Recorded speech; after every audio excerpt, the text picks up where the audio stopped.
Oi, meus amores, minhas amoras, professora Lucy falando. Vamos para mais um vídeo do canal, um vídeo importantíssimo.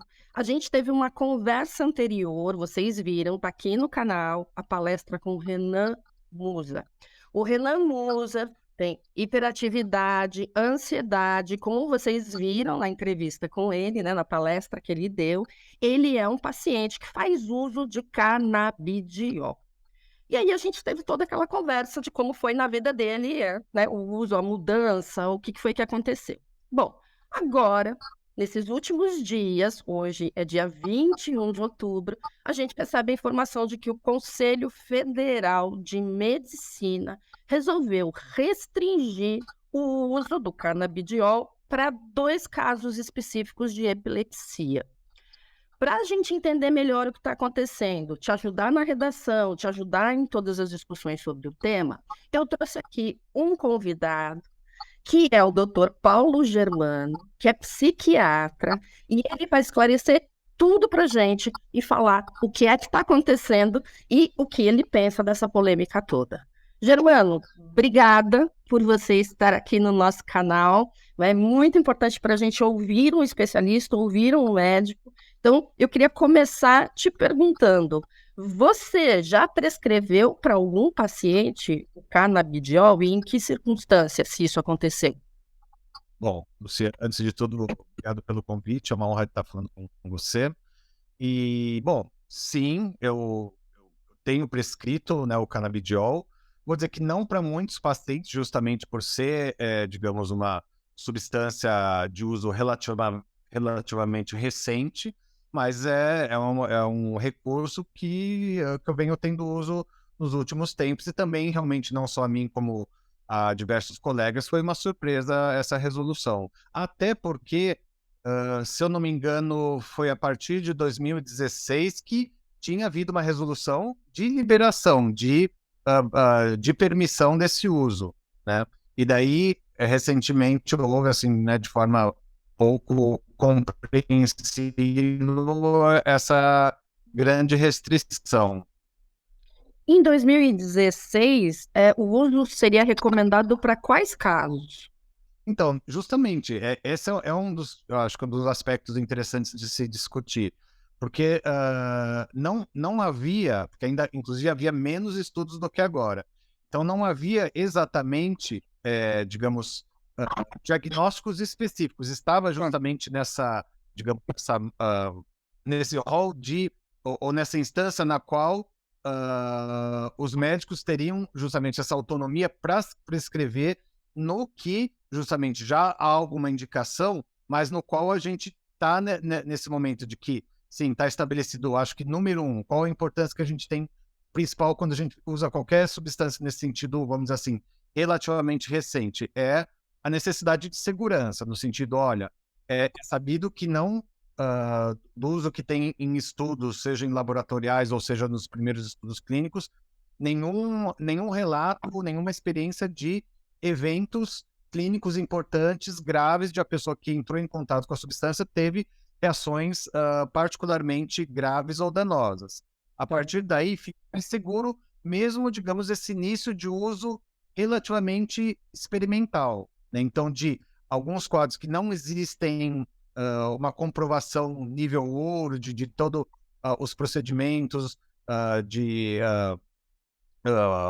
uso de placebo e tudo mais, para comparação, para a gente saber que realmente ela tem o nível ótimo de comprovação de eficácia do ponto de vista científico. Então, tem um momento em que a gente ainda tem essa possibilidade de fazer um uso relativamente empírico.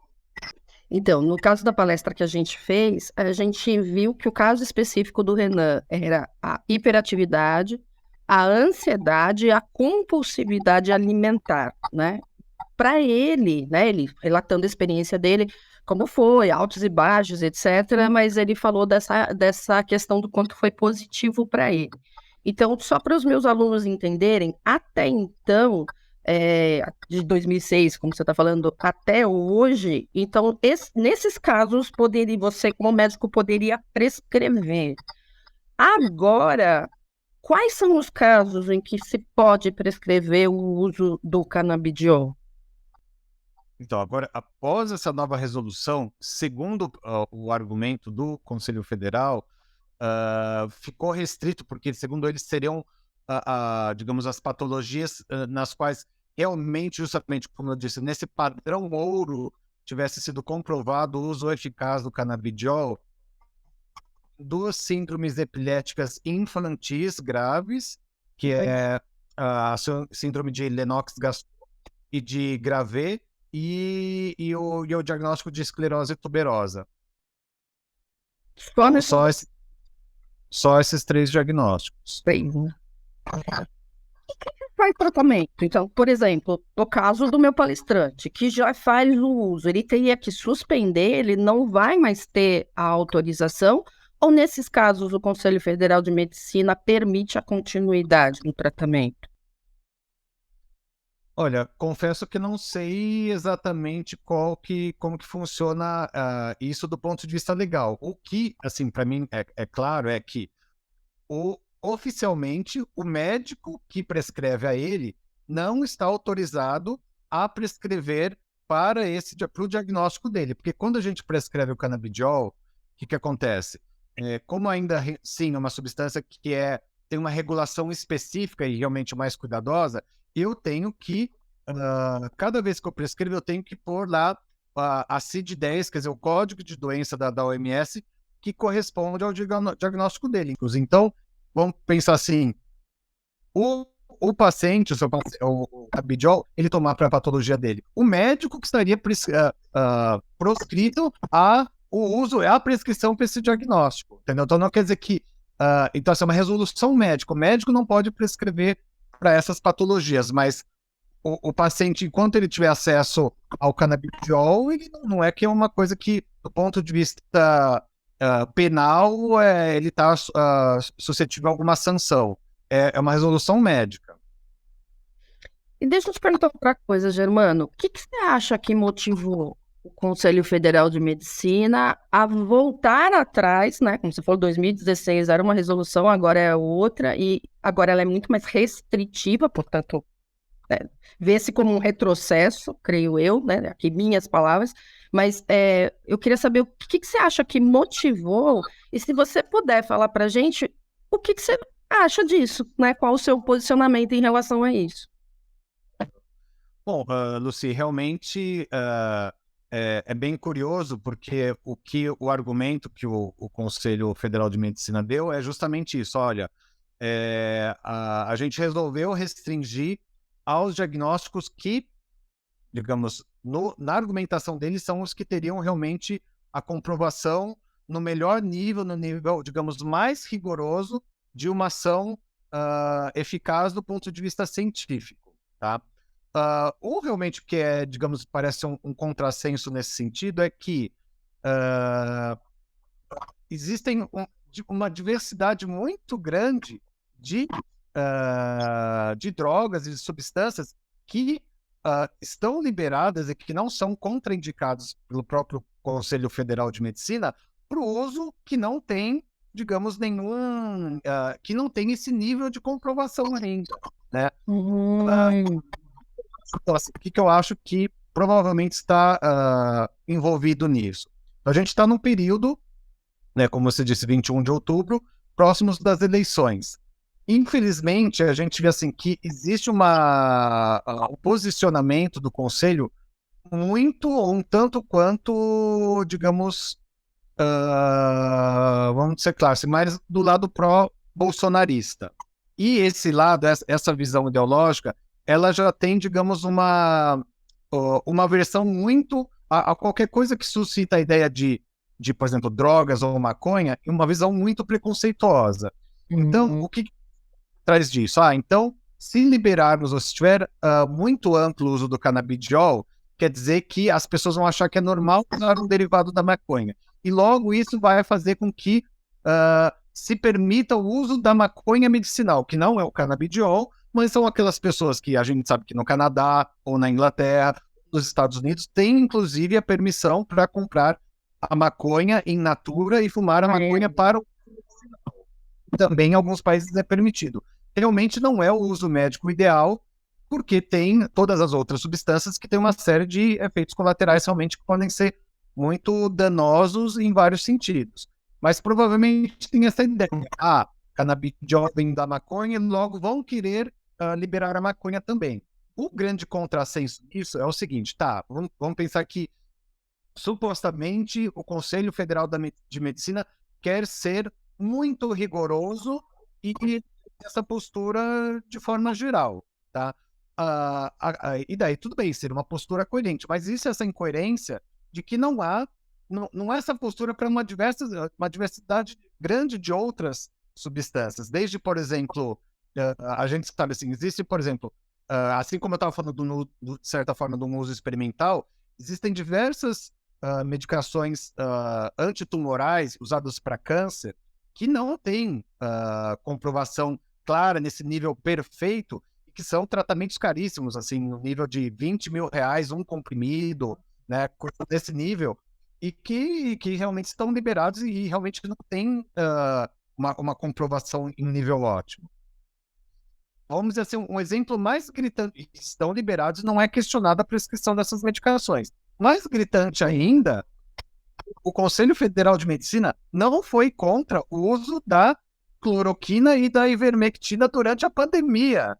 E elas são muito menos claras durante a pandemia. E eles falaram assim, não, isso está, preservamos a autonomia médica para substâncias que, inclusive, já houve um tempo em que havia estudos que mostravam que, não, estudos sérios que mostravam que não havia eficácia do uso dessas medicações. Mas ainda assim, apesar dos estudos que mostravam que não havia eficácia, para eles prevalecia a autonomia médica. Então, eu acho que tem um forte viés ideológico, né? Político no mau sentido da palavra, político poderia ser num bom sentido, mas um uso, digamos, mais amplo da liberdade de prescrição e da restrição do uso para, inclusive, timing eleitoral do momento em que vivemos. Perfeito. E existe alguma maneira de se contestar isso? Então, por exemplo, você como médico, a classe médica, ela ainda tem tempo de contestar o Conselho Federal e de alguma maneira reverter? Ou não é possível isso agora?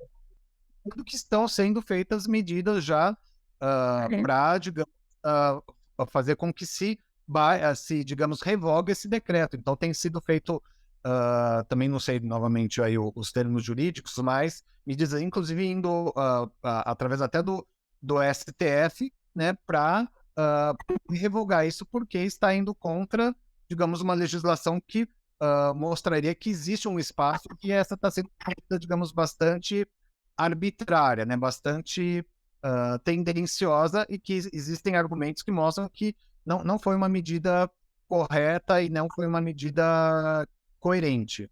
Tá? Visando Então, ao bem-estar do paciente, mas tem outros interesses. Isso, tanto por uma série de órgãos ou associações médicas, assim como uma série de entidades políticas já estão tomando providências nesse sentido.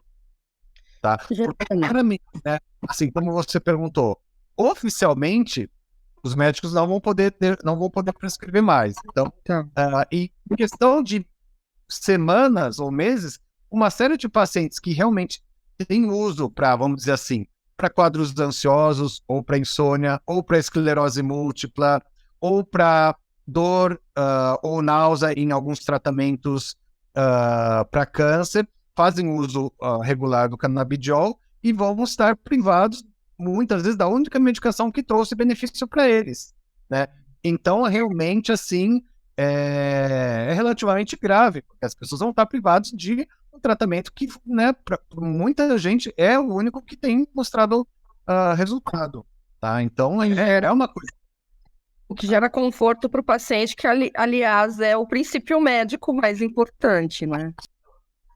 Germano, pelo que você falou, porque eu entendi do que você falou, outros países estão muito à frente do Brasil, inclusive nisso, não só no uso do canabidiol, como você falou, algumas prescrições do próprio uso da erva.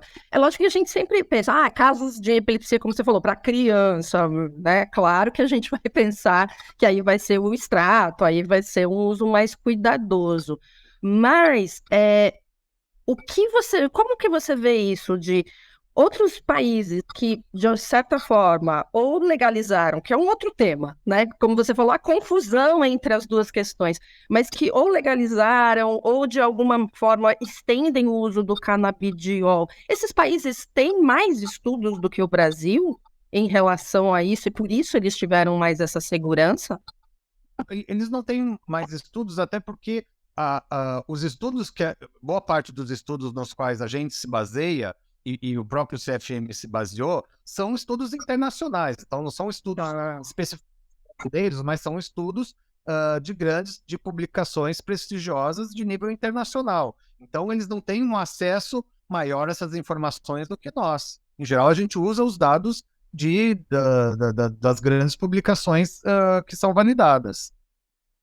Entendi. Então, você acha que o maior entrave, de fato, no Brasil é esse estigma com relação à droga? E aí, a diferença que as pessoas fazem entre uma droga lícita e uma droga ilícita, né? Porque a gente tem o álcool, que é uma droga potencialmente devastadora, né? A gente sabe os efeitos, principalmente em um país como o Brasil, que é uma droga legalizada, e a gente tem a maconha e tem o canabidiol aí, né, sendo retirado da maconha, como assim, muito estigmatizado como alguma coisa que vai lesar mais o indivíduo do que trazer benefício. Então, você acha que tem mais a ver com esse preconceito mesmo? Aí vem toda essa medida político-eleitoreira, né? Tem mais a ver com esse preconceito mesmo do que com base científica, como, né, Sim, a gente... a gente deve fazer algumas observações importantes nesse sentido, né? Então, só para as pessoas terem, digamos, uma clareza maior. Então, por exemplo, uma série de países, por exemplo, vamos deixar mais claro, alguns estados americanos, a primeira medida foi, sim, legalizar o uso medicinal da maconha. Isso queria dizer o quê? Que o paciente poderia adquirir em algumas farmácias apropriadas, realmente, a maconha, a erva in natura, para ser ou ingerida via oral ou fumada, mas a maconha, e para isso a pessoa precisava realmente de uma receita médica e falar assim, ó, o paciente ainda assim tem tal diagnóstico, então, por exemplo, faz tratamento para câncer, e para tal diagnóstico eu prescrevo o uso da maconha nesse sentido. É claro que daí isso é diferente de uma liberação extra que houve, num certo nível, em que do uso recreativo da maconha, né? Então, assim, se está liberado o uso para a pessoa que quer ter o uso para ter o barato e pronto, é simplesmente isso, tá? De qualquer forma, também é importante fazer uma diferenciação. É claro que o canabidiol, por que realmente tem sido falado de uma forma, digamos, um pouco mais consistente? Porque, ainda assim, era vista com uma certa preocupação medicinal da maconha, porque a maconha é sabido que tem centenas de substâncias psicoativas importantes. As duas que são conhecidas justamente é o THC, que causa o efeito psicoativo mais claramente associado, vamos dizer assim, ao barato, ao bem-estar, alguns efeitos de alteração de nível de consciência, e o canabidiol, que tem esse efeito muitas vezes ansiolítico ou indutor de sono, ou alguns outros efeitos que são justamente antiepilépticos, etc. Então, o problema do uso medicinal da maconha in natura é que ela trazia todos os efeitos colaterais do uso crônico da maconha. Então, síndrome amotivacional, aquela pessoa que fica com pouca vontade de fazer uma série de atividades, problemas de atenção e de memória, o risco de indução de quadros epiléticos ou mesmo ansiosos graves. Então, assim, é uma substância muito complexa e, sim, potencialmente danosa, tá? a vantagem do canabidiol a princípio, porque, claro, é um uso recente, isso, em geral, a gente precisa de muitos anos ou décadas, né, para que haja uma decantação de informações, mas ela tem um rol de efeitos colaterais muito mais restrito, tá? Assim, bem mais baixo, que não traz esses danos grandes, assim, da pessoa ficar muito desanimada ou ter problemas importantes de memória, etc. Tá bom? Agora, uma outra coisa que eu acho que é importante dizer é o seguinte, né? Que eu acho que é importante a gente ter a visão crítica dos lados. Sim, né? A gente pode também fazer uma visão crítica que é o seguinte: independente da resolução do Conselho Federal de Medicina, do ponto de vista, né, se você um ponto de vista político e, de certa forma, oportunista, a gente tem que tomar cuidado também, porque, na minha opinião, tem ocorrido, de certa forma, um exagero, né? E assim, no sentido de se vender o canabidiol como sendo uma panaceia, como sendo capaz de curar todas e quaisquer patologias. A gente vê algumas listas assim imensas e de coisas realmente muito discrepantes umas das outras. Então existe também um exagero aí eu poderia dizer, sim, aí com fins comerciais, de poder expandir o máximo possível o uso do canabidiol e coisas que realmente não têm aí realmente comprovação possíveis. Aí é aquela coisa, olha, vamos experimentar e vamos ver se funciona, até porque assim, é menos, os riscos não são tão baixos. Mas sim, existe um exagero, assim, olha, serve para isso, serve para aquilo, para coisas que não têm comprovação. Então também existe um exagero do outro lado. Mas não me parece que essa é a preocupação do Conselho Federal. Poderia haver essa crítica, mas não é essa crítica que eles estão fazendo. Entendi. Não, perfeito.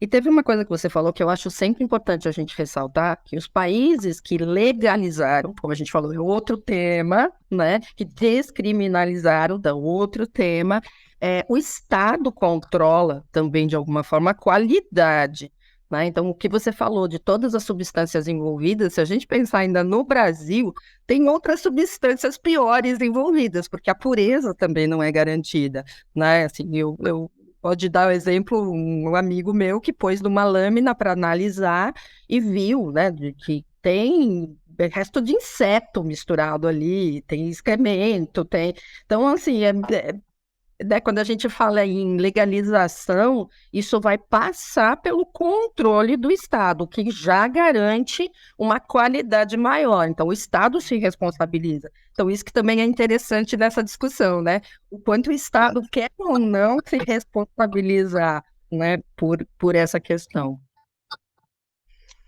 Germano, você quer fazer mais alguma colocação, uma última colocação, algo que você ache relevante? Porque, por mim, assim, tudo que eu queria te perguntar, eu já consegui, acho que foi super esclarecedor, mas tem alguma palavra final aí que você queira colocar? É mais justamente assim, de mostrar que, justamente, deve haver digamos, um olhar crítico vamos dizer assim, em geral, a prescrições médicas e uso de substâncias, e deve haver, em relação ao uso do canabidiol, assim como de antibióticos, assim como de uma série de substâncias, a gente tem que ter critério em vários níveis, né? Da quantidade, da banalização da prescrição, de critérios científicos de validade, realmente. Então, tudo isso é importante. A questão é realmente é não tratar esse tipo de regulamentação com um peso e duas medidas. Então, se há um critério rigoroso, parece que é o caso. Tá? E claro que, novamente, o uso que seja do canabidiol ou da maconha medicinal deve ser muito rigoroso e deve ser muito cuidadoso, porque como qualquer substância que a gente pode pôr no nosso corpo, ele é potencialmente danoso. Então, isso tem que ser acompanhado com muito cuidado e responsabilidade, seja do médico, do próprio paciente e dos órgãos aí responsáveis. O que me chama a atenção é da resolução. Bom, a gente vai esperar os próximos capítulos, né? Como você falou, já há uma movimentação da classe médica, né? Queria te agradecer super por essa voz autorizada que você trouxe aqui para gente, para os meus alunos aqui no canal. E vou aproveitar esse último momento aqui para pedir para vocês divulgarem o canal, porque informação, gente, é a coisa mais valiosa do mundo. E informação, como eu falei, validada por uma autoridade, por alguém que realmente sabe do que está falando. Então, eu vou pedir para vocês curtirem, divulgarem, se inscreverem, aquilo tudo que a gente pede no canal do YouTube. Olha, Germano, mais uma vez, muitíssimo obrigado pela sua contribuição. Tá bom, estamos também à disposição para o que você precisar. A gente vou deixar a indicação aqui do Dr. Paulo Germano, psiquiatra, e a gente conversa em outras oportunidades. Obrigada, Germano. Prazer, Lucy, e estou à disposição para a gente conversar a qualquer outra oportunidade. Obrigada. Gente, até o próximo vídeo.